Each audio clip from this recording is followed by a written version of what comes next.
conflicting ideas, information sharing, data blocking, compliance, sharing PHI, not sharing it. All these terms are in block with each other. They seem to conflict with each other. You're speaking with your board, you have to share information, you need to secure information. How do you rationalize those both ends of the spectrum? Great question. So you're exactly right. You have the 21st Century Cures Act, which was signed into law, that basically gave assurances to the public, to a patient, that your information as a patient is accessible to you on demand, where you want it, how you want it, where you want it. Then you have HIPAA, which says, all right, covered entity, aka hospital or healthcare delivery organization, you're accountable if you inadvertently disclose patient Aaron's information. So then you're looking at as a hospital going, wait a minute, I'm doomed if I don't share all the information. I'm doomed if I don't. How do I do this? What we've begun to do is crosswalk and look at exactly what the criteria is for how you share appropriately. In the information sharing regulations, you are allowed to delay sending information if you can prove reasonable harm and also for other security concerns, but you have to work with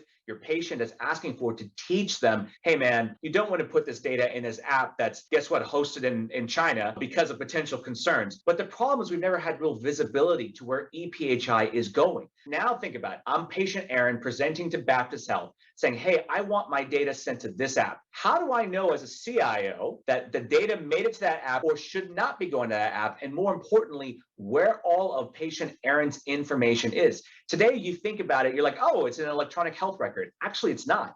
It's in hundreds, if not thousands of other systems that surround the EHR. While the EHR is important, it is not the end all be all. This October, information blocking actually antes up the rules. On October 8th of 22, this year, there's now a full definition for EHI, electronic health information. That is HIPAA plus the designated record set, which is all the other information contained about Aaron, plus anything else that is contained in that. So when you look at the total spectrum of data, that is a tremendous amount of data points. It's not just what's confined in HIPAA, it's everything. Now you really raise the stakes because the penalties are a certification of completion and a certification of accreditation that could be at jeopardy, and making sure that as part of the process when you attest to CMS is that I am actually following this. You know, it's only a matter of time before there's regulation out there. It's already being proposed and it's going through rulemaking of just what that's going to be. Is it the OIG that shows up and knocks at the door going, hey man, we want to know what Baptist Health does? Or what's going to happen? We will find out soon. But right now, we are trying to get our act together, preparing for that because of a condition of participation issue that could happen if you do not comply with information blocking. And of course, we all know what the penalties are for not complying with HIPAA.